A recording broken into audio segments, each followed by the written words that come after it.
Assistant Coordinator of the Europe Direct Information Centre at Blanchardstown Library, part of the Fingal network of libraries. Welcome to our series of online interviews on the European Green Deal. Usually at this time of year, Europe Direct Manager Siobhan Walsh and myself would be putting the final touches to our annual conference. This usually takes place in front of an audience of about 300 people. This year we find ourselves in a very different situation, and we've decided to turn this event into an online format. This series of interviews aims to inform the public as to what the European Green Deal is and what it hopes to achieve. I'd like to start proceedings by introducing the Fingal County Council County Librarian, Betty Boardman. Mayor of Fingal, political representatives, online participants. My name is Betty Boardman and I am County Librarian with Fingal County Council. I'm delighted to have this opportunity to welcome you on behalf of the Council and the Europe Direct Centre at Blanchardstown Library to the European Green Deal interview series. COVID-19 has had a dramatic effect across Europe and the world on public libraries. Most of our library buildings are closed to the public at a time when books, reading, cultural engagement, knowledge and the reliability of information have never been more important. At Fingal Libraries, although the doors to our library buildings are closed, we have moved to the digital and virtual space with our e-services and online events and activities for children and adults, many of which focus on environmental issues. Our staff are very active on our social media platforms on Twitter, Facebook, Instagram and YouTube. The Europe Direct Centre at Blanchardstown Library has always been a space for information sharing and debate, and we hope that this series of online talks on the European Green Deal will both inform and inspire you. I would like to pay sincere thanks to my colleagues Barry O'Carroll and Siobhan Walsh at Blanchardstown Library for their hard work, commitment and innovation in organising this series of interviews. And now I would like to introduce the Mayor of Fingal, Councillor David Healy. Political representatives, invited guests and members of our online audience, it gives me great pleasure to welcome you to the European Green Deal interview series organised by the Europe Direct Information Centre at Blanchardstown Library, part of the Fingal network of libraries. 1 year ago, almost 300 people gathered at the Castleknock Hotel for our conference on the climate emergency.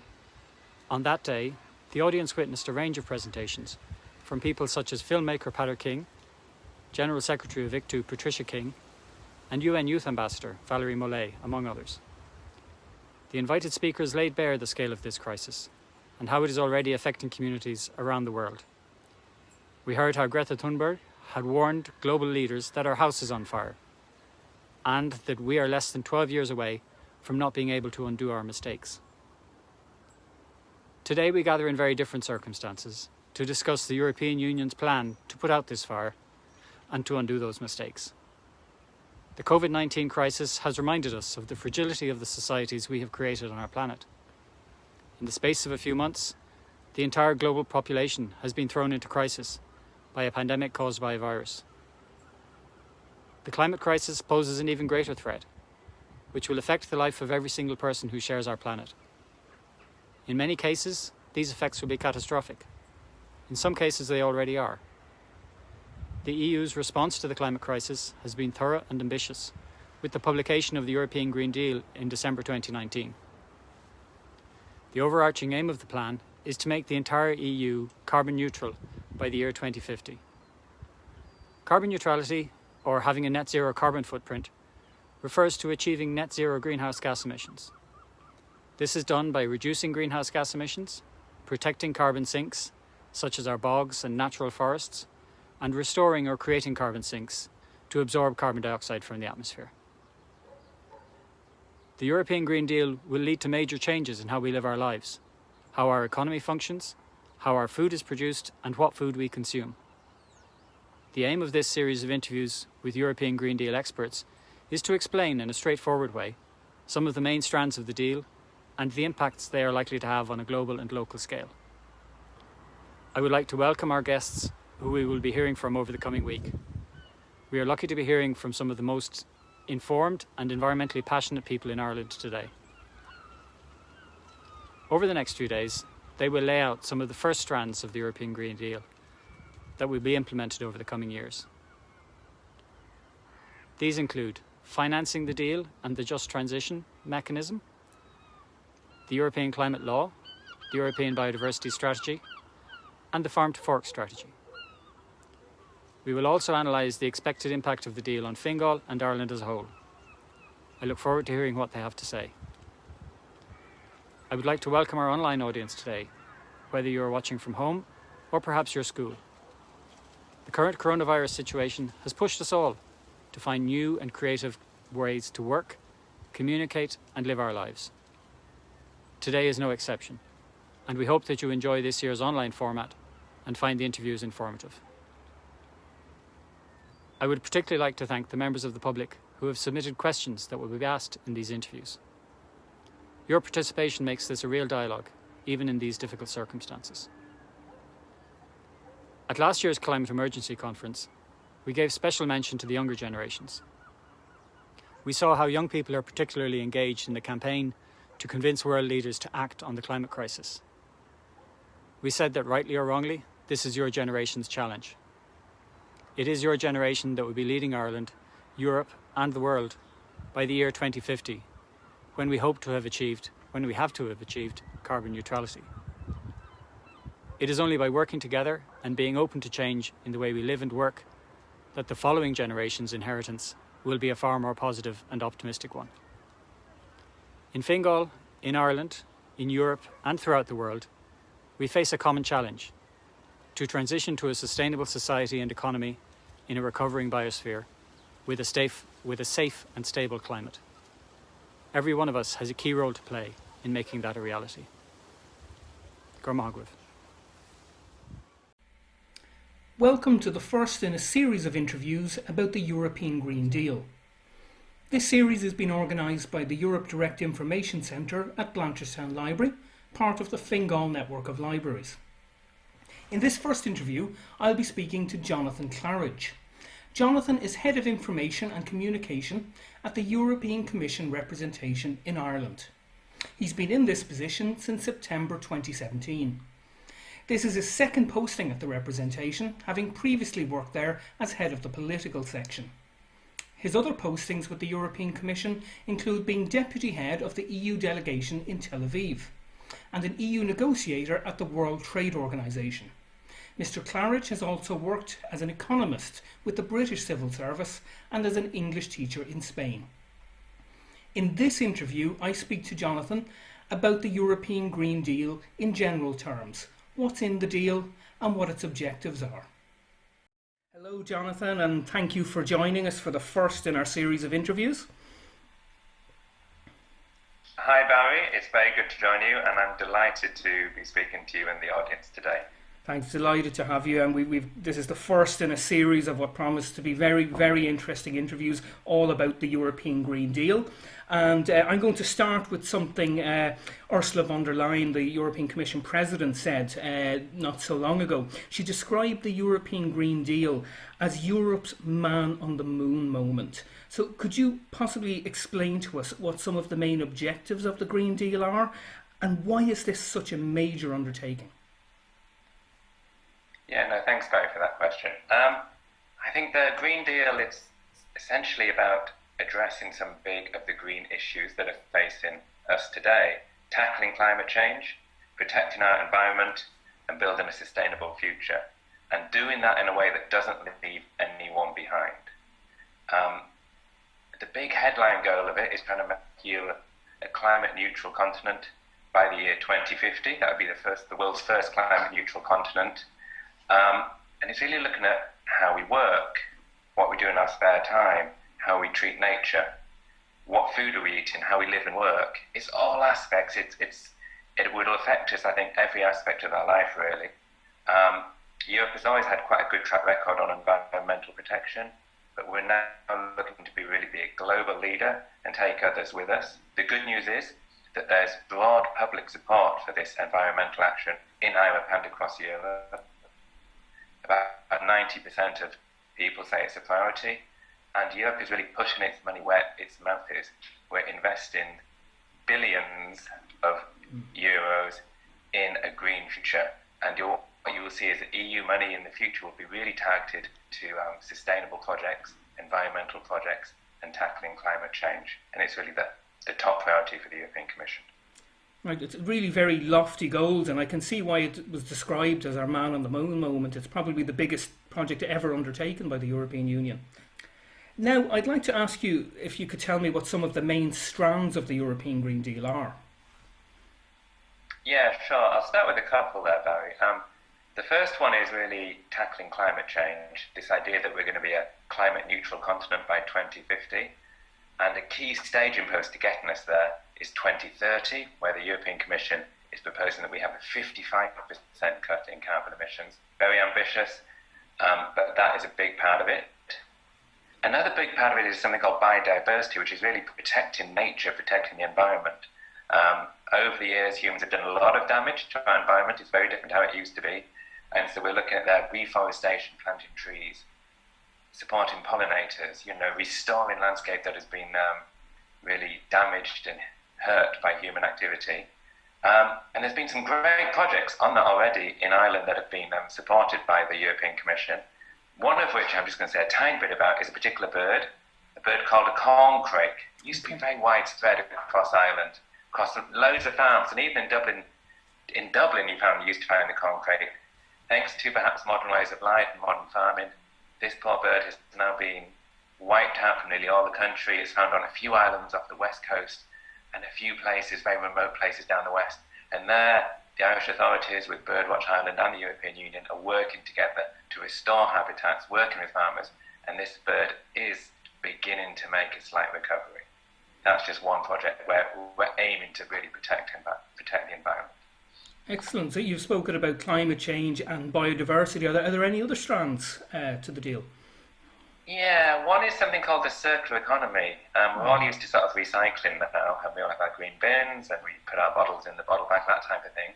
But the circular economy is taken a bit further. It's not so much about recycling, but it's about making products last longer and reusing them. So making sure, I guess, that we have less throwaway textiles and clothing, and making products that last, a bit maybe like for something like the good old days, I don't know, but that's one thing. And if you look across, say, the beaches, 85% of the rubbish that's found on beaches is plastics, things that are just thrown away. So that is a big part, taking steps to do that. And it's a great project, again, which is EU funded in Ballymun, the Rediscovery Centre. And that one is, I think, the national champion in terms of making sure textiles are used again, bikes can be recycled, paints, if you want some paints, go there. They really do take throwaway goods and turn them into great items for all of us. So that's another angle. Other angles would be trying to renovate buildings, making them energy efficient, and looking at public transport, footbridges, cycle lanes, these, all where the EU wants to work with Ireland to improve things and make things more sustainable.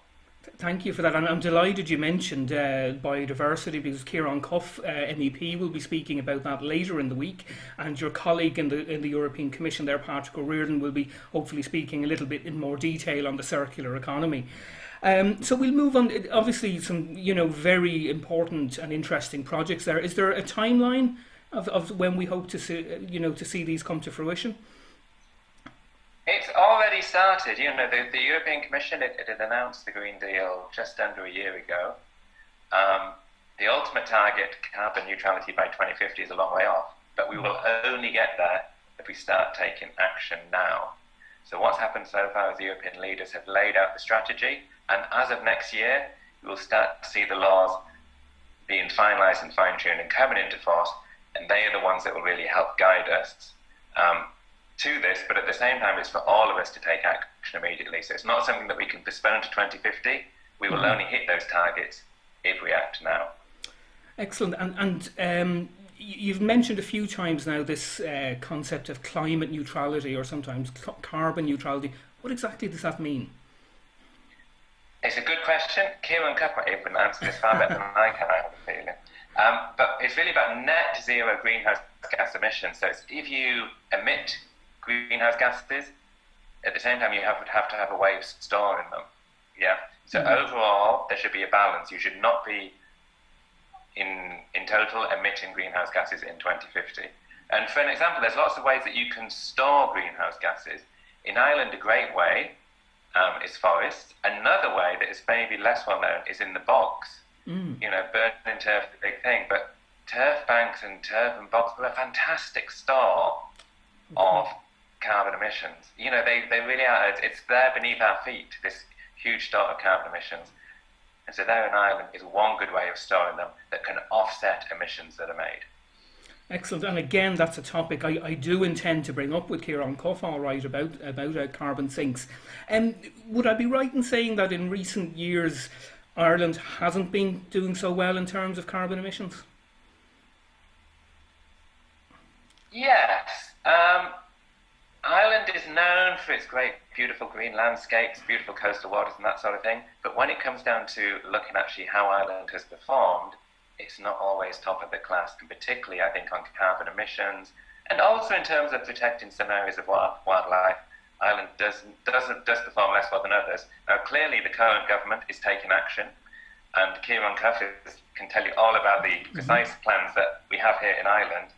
And so it's great to see, and the Irish government, and I think, and people across Ireland, particularly the business organisations, the other stakeholders, they have all been very supportive of the European Green Deal. And so hopefully this swell of support will continue and we'll get a real difference, because, you know, Ireland is taking action now. It's just its track record over recent decades, it hasn't always been the best. And thanks for that. And staying kind of with that subject, I've often heard in recent years about the emissions trading system. Could you tell us a little bit what that's all about? Oh, this is at the very core of the way that Europe has been tackling carbon emissions to date. It's the biggest trading system in the world, and it's a cornerstone of what we do. Now, how does it work? Under the emissions trading system, a cap is set on the amount of emissions that can be made by certain sectors. For example, power generation plants or some big industrial plants. And then companies there, they either receive permits or they have to buy permits that allow them to make emissions. They cost money. There's a price to them. Mm-hmm. And so they have to buy permits. It's a real incentive not to emit. Okay. And then if they break their permitted amounts, there's heavy fines imposed. And there's also a big incentive not to emit in the first place, because then you are not having to buy your permits, or you can even sell them to other companies. So that's, you know, at the forefront of it then. It has its a few controversies, but it does work. And it's something that, you know, where Europe is leading the world, and we now have this biggest trading system there. Excellent. And as you say, Europe really does seem to be leading the world in this. I want to move on now to a question that was actually submitted by a resident here of Dublin 15 called John. It's quite a long question, so I'll read it out to you as best I can. John told us that I'm keenly interested in the green economy, and it seems in life if we don't measure a thing, there is no chance that the policymakers will actually take it into account. Now, it'll come as no surprise to you that John is a statistician, hence his interest in measurement. So I'm trying to understand what you mean by economic growth must be decoupled from natural resources. So this is something we've heard a lot about the Green Deal. In Ireland, CSO measures gross domestic product, okay, which being roughly means all profits plus all wages equals GDP. Now, his question comes down to this. Do you want to give prominence to a new adjusted concept, for example, a new green GDP, which could be, for example, all profits and all wages plus depletion and increase of environmental assets? Do you think we might make use of a concept of a new idea of measuring green GDP, a green GDP? You know, is this something we have to look at? Yeah, I thank you, John, for the question. It's a very good question as well. I'm not a statistician, I'm not a great economist either, but I think the points you make are very valid. GDP will always be there as a measurement. It's a statistical measurement, but it's true, under the Green Deal, there's an increasing need to look and measure other green factors, whether it's emissions, whether it's innovation, whether it's the level of recycling, and to tie that in with GDP. So it's not all about GDP. There's lots of other issues that must be measured and monitored as well. And I totally agree that, evidence-based policy making and lawmaking is very important. And so I would support definitely the overall thrust of John's question, I think, which is that, we have to look at how we measure the Green Deal to make sure it's effective in practice. Yeah, I mean, traditionally we've always measured economic success purely in kind of financial terms. So, perhaps there's a chance to a time to maybe look at other factors as well when judging success. Yeah, no, absolutely, totally. And I think, the priority given to the Green Deal reflects that. Clearly, at the moment with the pandemic, the economy has had a tough time. We are having a tough time, and some people in particular are having a very tough time. But as we grow out of it, we want to make sure that recovery is sustainable and green. Absolutely. And I'm just going to finish up now with a final question that kind of sums everything up, really. Would it be right in saying that the European Green Deal, to be a success and to achieve its objectives, there really has to be a significant buy-in from all governments, from individual citizens, from private industry and the agri-food sector? We really all have to work together to make this work. Is that something you'd agree with? Yeah, and I think in a nutshell, yes. I think you put it very well. This is, to become sustainable, it definitely won't be just a dictate from Europe at the top. The national government, local communities, individuals, businesses, we all have a role to play, a very important role to play, and it's by working together and sort of agreeing that this is important, we're going to work together to achieve it, that we will get success. So I totally agree. I think with the essence of the thought behind that question, which is yes, we all have to work together. Well, thank you very much, Jonathan. That was a really fantastic and very interesting introduction to the European Green Deal. And, it sets us out well now for the next series of interviews where we'll drill a little bit deeper into some of the issues that you've raised today. So thank you very much. Thank you very much, Barry. And you do great work at Blanchardstown Library and at the Blanchardstown Europe Direct Centre. I'm going to plug one thing just very quickly. Fire ahead. We have a new Green Deal campaign coming out, which puts actually the Green Deal into a very Irish context. We have 12 specific stories about where Ireland and Europe have worked together to protect the environment. If you want a copy of the brochure, look online or contact the Blanchardstown Edict and they will be able to send you a copy of this. So thank you again, Barry. It's been a real pleasure speaking to you, and I wish you all the best with that success. And there's the doorbell going. Time for me to... Look, that's part and parcel of working from home, isn't it? Thank you very much, Jonathan. Okay, thanks a lot. Bye. I'll be back in a second. Thank you to Jonathan Claridge for that excellent introduction to the European Green Deal. It's very clear from what Jonathan said that the European Green Deal is without a doubt the biggest project that the European has ever undertaken, both in terms of finance and in terms of scope. Join me again tomorrow morning at 11 a.m. when I'll be speaking to Patrick O'Riordan. Patrick is an economic advisor at the European Commission representation in Ireland. In Patrick's interview, he will be speaking about financing the Green Deal, as well as speaking about the Just Transition mechanism. So join me tomorrow at 11 a.m. on Facebook and on YouTube. See you then.